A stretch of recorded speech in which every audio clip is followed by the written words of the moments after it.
नमस्ते दोस्तों, मैं हूँ रिधि और आप सुन रहे हैं स्टोरी एस्केप क्यूरियो। आज हम बात करने वाले हैं एक ऐसी किताब के बारे में जो हमें समय, कायनात और जिंदगी के बड़े बड़े राज समझाती है। ये किताब है a brief history of time, लिखी है स्टीफन हॉकिंस ने। ये एक ऐसे साइंटिस्ट थे जिसका दिमाग तो जैसे कायनात का खजाना था। तो चलो इस किताब के सफर पे चलते हैं और देखते हैं कि ये हमें क्या क्या सिखाती है। दोस्तों, पहले जरा सोचो, हमारी दुनिया कैसी है? आसमान ऊपर, धरती नीचे और हम बीच में। पुराने जमाने में लोग यही सोचते थे कि धरती फ्लैट है, मतलब चट्टी सी, और उसके ऊपर एक बड़ा सा छत्र है जिसमें तारे चिपके हुए हैं। लेकिन फिर आए एक साइंटिस्ट एरिस्टोटल। उन्होंने कहा, नहीं भाई, धरती गोल है। उन्होंने ये भी कहा कि धरती कायनात के यानी कि यूनिवर्स के सेंटर में है और सब कुछ सूरज, चांद, तारे इसके चारों तरफ घूमते हैं। ये आइडिया काफी टाइम तक चलता रहा। फिर आए कोपरनिकस, एक और साइंटिस्ट।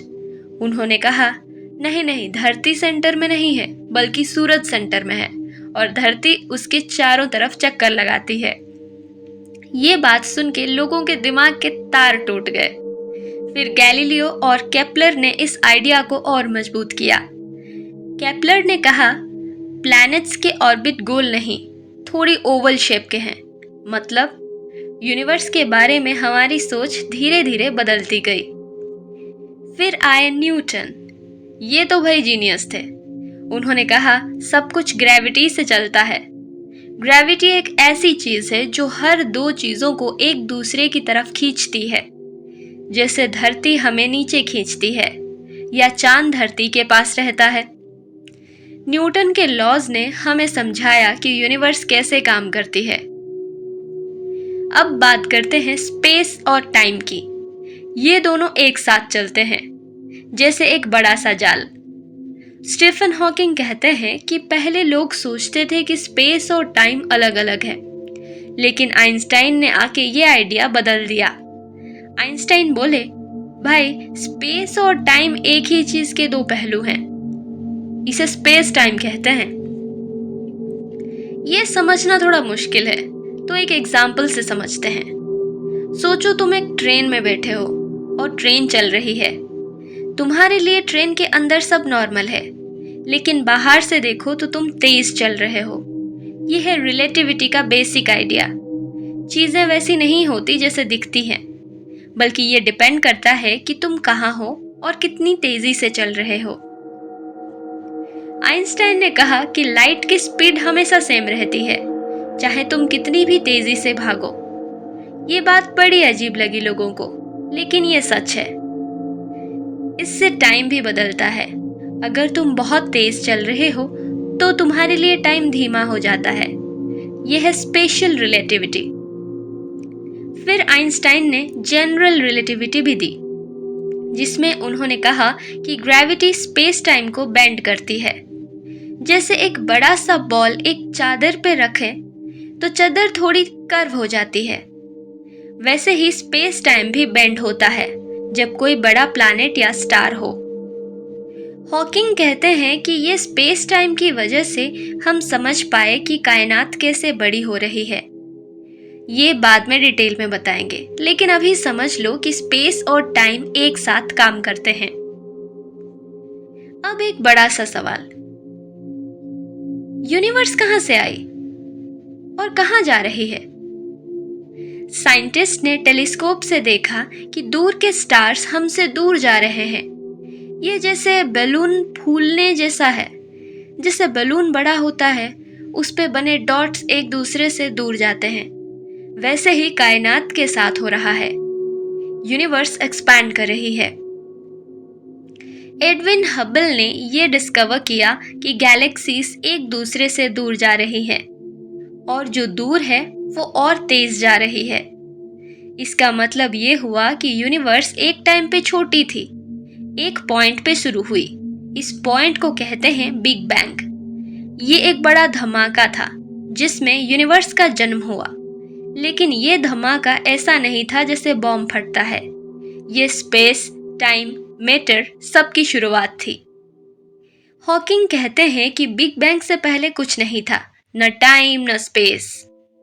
तो ये सवाल पूछना कि बिग बैंग से पहले क्या था थोड़ा बेकार है, क्योंकि टाइम खुद बिग बैंग से शुरू हुआ। ये सोचने में दिमाग घूम जाता है, लेकिन ये साइंस का राज है। अब थोड़ी छोटी चीजों की बात करते हैं, एटम्स और पार्टिकल्स की। ये दुनिया अलग है, जहां न्यूटन के लॉज काम नहीं करते। यहाँ हीजनबर्ग का अनसर्टेनिटी प्रिंसिपल काम करता है। ये कहता है कि हम एक पार्टिकल की पोजीशन और स्पीड दोनों एक साथ परफेक्टली नहीं जान सकते। मतलब अगर तुम पोजीशन अच्छे से मेजर करोगे तो स्पीड थोड़ी गलत हो जाएगी, और अगर स्पीड परफेक्ट चाहिए तो पोजीशन गलत हो जाएगी। ये क्वांटम मैकेनिक्स का हिस्सा है। इसमें प्रोबेबिलिटी चलती है। हम प्रेडिक्ट नहीं कर सकते कि एक पार्टिकल क्या करेगा, बल्कि सिर्फ ये बोल सकते हैं कि ये शायद ये करेगा या वो करेगा। ये बात आइंस्टाइन को पसंद नहीं थी। उन्होंने कहा भगवान डाइस नहीं खेलता। लेकिन हॉकिंग कहते हैं कि यही सच है, और यूनिवर्स छोटी लेवल पे ऐसे ही काम करती है। अब बात करते हैं ब्लैक होल्स की। ये यूनिवर्स के सबसे अजीब चीज है। ब्लैक होल बनता है जब एक बड़ा स्टार मर जाता है।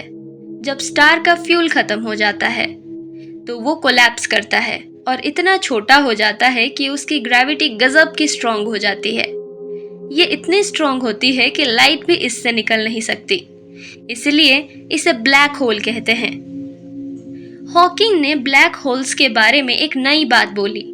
उन्होंने कहा कि ब्लैक होल्स पूरा ब्लैक नहीं होते, उनमें से थोड़ी सी एनर्जी निकलती है, जिसे हॉकिंग रेडिएशन कहते हैं।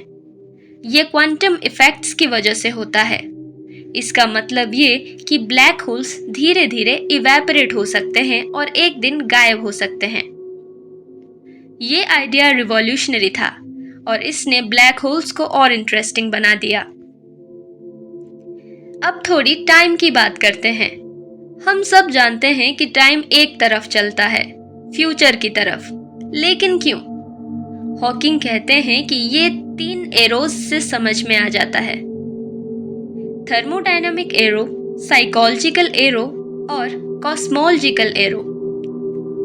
थर्मोडायनामिक एरो कहता है कि चीजें डिसऑर्डर की तरफ जाती है, जैसे गर्म चाय ठंडी हो जाती है या कमरा गंदा हो जाता है। साइकोलॉजिकल एरो हमारा दिमाग है। हम पास्ट याद रख सकते हैं लेकिन फ्यूचर नहीं देख सकते। और कॉस्मोलॉजिकल एरो यूनिवर्स के एक्सपेंशन से है। जब कायनात बड़ी हो रही है तो टाइम आगे बढ़ता है। ये तीनों एरोज के साथ टाइम की दिशा बताते हैं। लेकिन अगर यूनिवर्स कॉन्ट्रैक्ट करने लगे तो क्या टाइम उल्टा चलेगा? ये एक बड़ा सवाल है और इसका जवाब बाद में मिलेगा। तो यूनिवर्स कहाँ जा रही है? हॉकिंग कहते हैं कि 2 पॉसिबिलिटीज हैं। या तो ये हमेशा एक्सपैंड करती रहेगी या एक दिन रुक जाएगी और कॉन्ट्रैक्ट करने लगेगी। अगर एक्सपैंड करती रही तो सब कुछ ठंडा और खाली हो जाएगा, और अगर कॉन्ट्रैक्ट किया तो बिग क्रंच होगा, जैसे बिग बैंग का उल्टा। लेकिन ये डिपेंड करता है कायनात के मैटर पे। अगर मैटर ज्यादा हुआ तो ग्रेविटी कायनात को वापस खींच लेगी। अगर कम हुआ तो एक्सपैंड होती रहेगी। अभी साइंटिस्ट सोचते हैं कि यूनिवर्स एक्सेलरेट कर रही है, मतलब शायद ये हमेशा बड़ी होती रहेगी। ये डार्क एनर्जी की वजह से हो रहा है, एक अजीब सी चीज जो यूनिवर्स को पुश कर रही है। अब एक बड़ा सपना, एक ऐसी थियरी जो सब कुछ एक्सप्लेन करे, थियरी ऑफ एवरीथिंग। न्यूटन ने ग्रेविटी समझाई, आइंस्टाइन ने स्पेस टाइम और क्वांटम मैकेनिक्स ने छोटी चीजों को समझाया। लेकिन ये दोनों थियरीज एक साथ नहीं मिलती। हॉकिंग कहते हैं कि हमें एक थियरी ऑफ एवरीथिंग चाहिए जो ग्रेविटी और क्वांटम को जोड़ दे। स्ट्रिंग थियरी एक ऐसा आइडिया है। इसमें कहते हैं कि पार्टिकल्स असल में छोटे छोटे स्ट्रिंग्स हैं जो वाइब्रेट करते हैं। ये थियरी यूनिवर्स के हर चीज को समझ सकती है, लेकिन अभी ये पूरा काम नहीं कर रहा। हॉकिंग को उम्मीद है कि एक दिन ये थियरी बना लेंगे और कायनात के सारे राज खुल जाएंगे। अब थोड़ी मस्ती की बात, क्या टाइम ट्रैवल पॉसिबल है? हॉकिंग कहते हैं कि थियोरेटिकली पॉसिबल है। जनरल रिलेटिविटी में वर्म होल्स के बारे में बात होती है।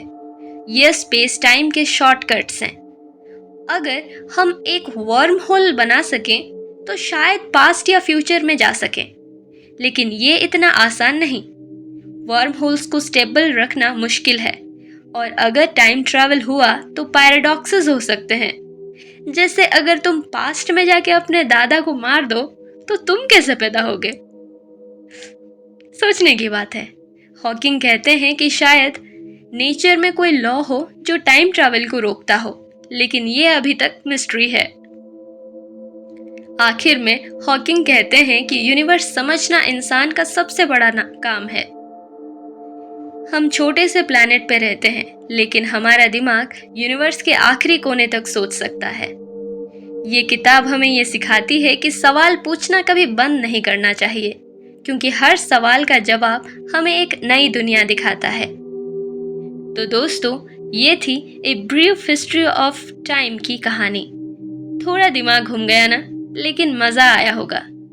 स्टीफन हॉकिंग ने हमें समय, स्पेस, ब्लैक होल्स और यूनिवर्स के राज समझाए, और साथ में एक सपना दिया कि एक दिन हम सब कुछ जान लेंगे। तो आपको ये ऑडियो बुक कैसा लगा, कमेंट में ज़रूर बताएं।